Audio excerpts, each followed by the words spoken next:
Alhamdulillah, kita lanjutkan lagi kajian daripada sunnah berpuasa. Yang sudah kita bahas di pertemuan yang sebelumnya adalah tentang bagaimana berbuka puasa. Maka di pembahasan ini akan ada pembahasan khusus, yaitu sunnah kita berpuasa. Di antaranya adalah kita disunnahkan untuk sahur, yang mana sahur ini adalah kita dianjurkan untuk melakukannya dari hukumnya itu sunnah. Nah, baik itu kita masih dalam keadaan kenyang ataupun lapar, yang terpenting daripada sahur itu adalah menjalankan sunnah yang diajarkan oleh Nabi Muhammad SAW. Lihat bagaimana seseorang itu dianjurkan sahur dengan tujuan yang utama adalah untuk mengikuti sunnah Nabi SAW. Yang kedua, karena di dalam sahur itu ada keberkahan. Dan yang ketiga adalah untuk memperkuat puasa kita. Jadi 3 manfaat daripada sahur tersebut, maka karenanya sangatlah ditekankan bagi seseorang untuk sahur ketika dia hendak berpuasa. Juga bagaimana hadis-hadis Rasulullah SAW yang menunjukkan tentang kemuliaan daripada sahur. Rasulullah SAW bersabda, "Bersahurlah kalian, karena sesungguhnya di dalam sahur tersebut terdapat keberkahan." Begitu pula Rasulullah SAW bersabda, "Jadikanlah makanan sahur kalian penolong untuk puasa kalian di siang hari, sebagaimana kalian menjadikan qailulah untuk bisa menolong kalian bisa bangun di malam hari melakukan ibadah kepada Allah Subhanahu wa taala. Adapun qailulah adalah tidur sejenak sebelum waktu zuhur, baik itu tadi 1 jam ataupun setengah jam sebelum adzan zuhur." Begitu pula ada hadis yang diriwayatkan oleh Imam Ahmad bin Sa'id Al-Khudri, beliau berkata, telah bersabda Rasulullah SAW, "As-suhur akluhu barakah." Sahur itu makanannya barakah. Maka janganlah kalian tinggalkan amalan sahur tersebut, walaupun hanya, Rasulullah SAW sampai mengambil kalimat yang seminim mungkin, walaupun hanya seteguk air yang kalian alirkan di tenggorokan. Karena sesungguhnya Allah dan para malaikatnya beristighfar untuk mereka orang-orang yang melakukan sahur. Bagaimana kemuliaan sahur ini adalah sesuatu yang istimewa, yang luar biasa, maka sudah seyogyanya untuk kita memperhatikan sahur tersebut dengan sebenar-benarnya. Jangan sampai kita menyia-nyiakan daripada kesunahan yang diajarkan oleh Nabi SAW. Jadi bila mana kita sudah merasa kenyang misalnya, lalu kita ketika itu sudah tidur, maka bangunlah sebelum adzan subuh. Di waktu umumnya orang sahur, entah 1 jam atau setengah jam sebelum adzan subuh, lalu konsumsilah apa yang bisa kita konsumsi, walaupun hanya seteguk air, dengan niat dan tujuan untuk kita mengikuti sunnah Nabi Muhammad SAW. Begitu pula di antara faedah disunnahkan sebagaimana berbuka puasa menggunakan rutab ataupun kurma, maka sama juga ketika sahur disunnahkan untuk mengkonsumsi kurma. Maka bila mana kita kenyang misalnya, ya, lalu kita ingin melakukan sahur, bagaimana? Ya sudah, pakai cara yang diajarkan Nabi SAW, yaitu mengkonsumsi kurma dan minum air.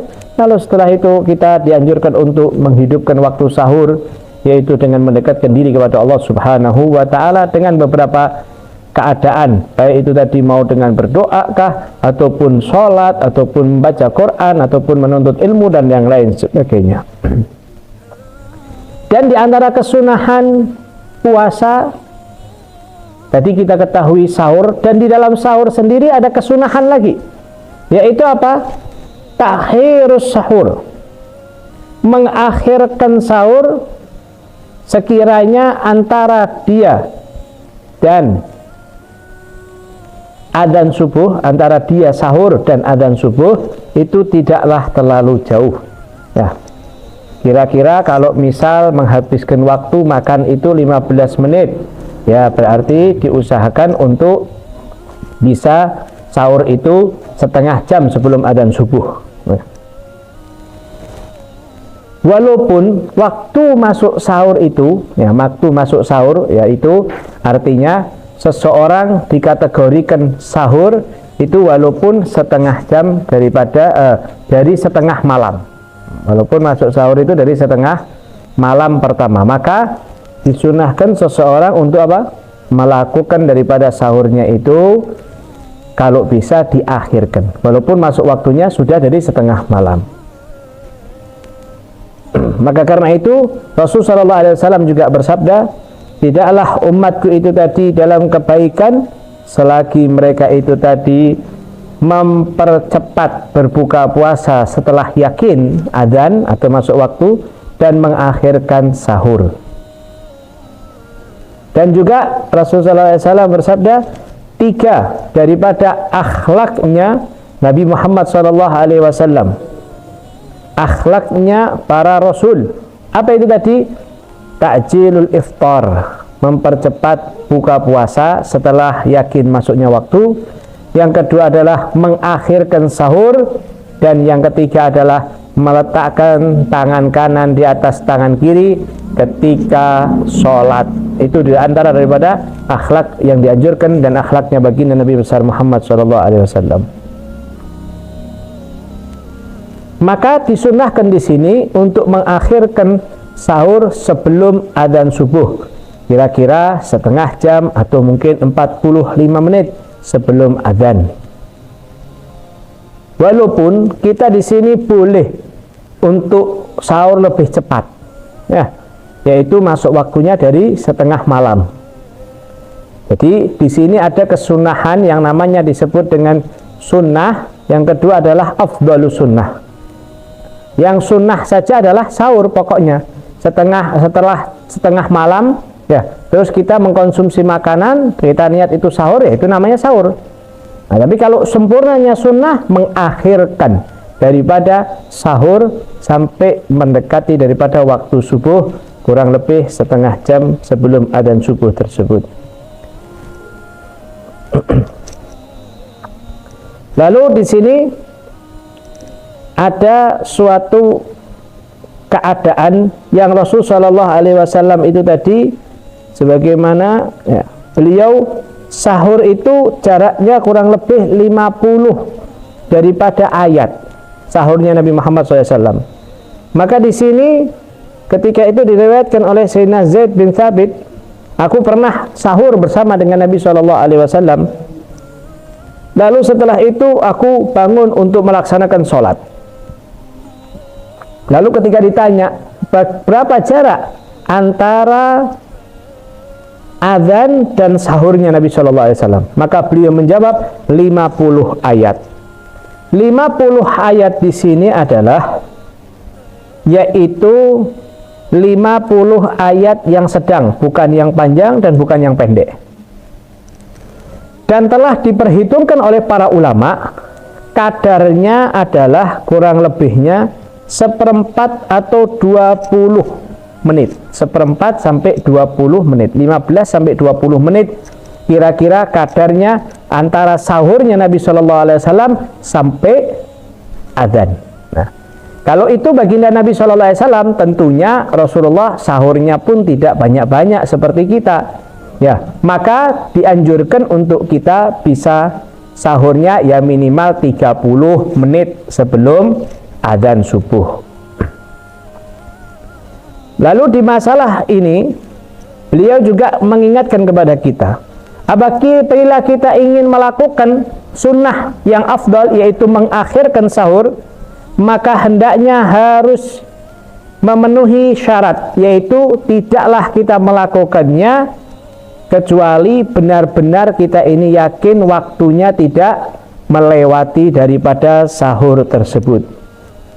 Kalau kita sahur, lalu setelah itu di mulut kita ada makanan, setelah ternyata itu adzan, maka hendaknya kita melepas daripada makanan tersebut dari mulut kita dan kita bersihkan mulut kita. Apabila kita menelan makanan tersebut ketika itu sudah adzan, maka batalah puasa kita, artinya puasa kita tidak sah, akan tetapi wajib kita untuk imsak, yaitu menahan diri untuk tidak makan dan minum, dan nanti wajib mengqadai puasa tersebut. Inilah diantara apa yang dianjurkan dan disunnahkan. Begitu juga ada hal-hal yang lain disunnahkan ketika sahur, yaitu diantaranya adalah memperbarui niat di waktu sahur, begitu pula membaca doa sebagaimana disebutkan oleh Rasulullah SAW bahwa sahur itu adalah waktunya berkah, makanannya barokah, maka waktu sahur juga waktu yang mana Allah Subhanahu wa Ta'ala ijabah doa setiap hamba, maka hendaknya kita berusaha untuk mendekatkan diri kepada Allah, khususnya berdoa yang banyak, dikarenakan tentunya pasti setan tidak akan membiarkan kita untuk berdoa dan mendekatkan diri kepada Allah di waktu sahur tersebut. Setan itu akan menggoda, dibuat kita lebih ngantuk, dibuat kita males, dibuat kita lemes, sehingga terlewat setelah makan sahur, tidak doa, ketiduran, bangun setelah azan subuh. Ya, walaupun kita betul sudah niat dan lain sebagainya, akan tetapi waktu yang Allah ijabah kita tidak mendapatkan kesempatan tersebut, maka kita pun menjadi orang yang merugi. Maka hendaknya di waktu sahur itu jangan lengah, jangan sampai kita kalah dengan setan tersebut. Berikan kekuatan yang sekuat-kuatnya, cari perkara-perkara yang membuat kita tidak ngantuk selama itu tidak maksiat. Mungkin kita wudhu, mungkin kita mandi agar lebih segar, sehingga kita pun bisa melawan daripada setan dan kita pun bisa berdoa kepada Allah Subhanahu wa Ta'ala. Bisa bila memungkinkan, bisa dan bila memungkinkan kita itu untuk sholat 2 rakaat lalu berdoa kepada Allah lebih baik. Tapi bila tidak memungkinkan untuk sholat 2 rakaat, janganlah tinggalkan doa ketika sahur, karena di waktu sahur itulah Allah Subhanahu wa Ta'ala pasti ijabah doa-doa kita. Amin amin ya rabbal alamin. Semoga Allah Ta'ala berikan kita taufik dan hidayah, dapat mengamalkan ilmu yang kita pelajari. Amin amin ya rabbal alamin. Hadza wal afu minkum. Assalamualaikum warahmatullahi wabarakatuh.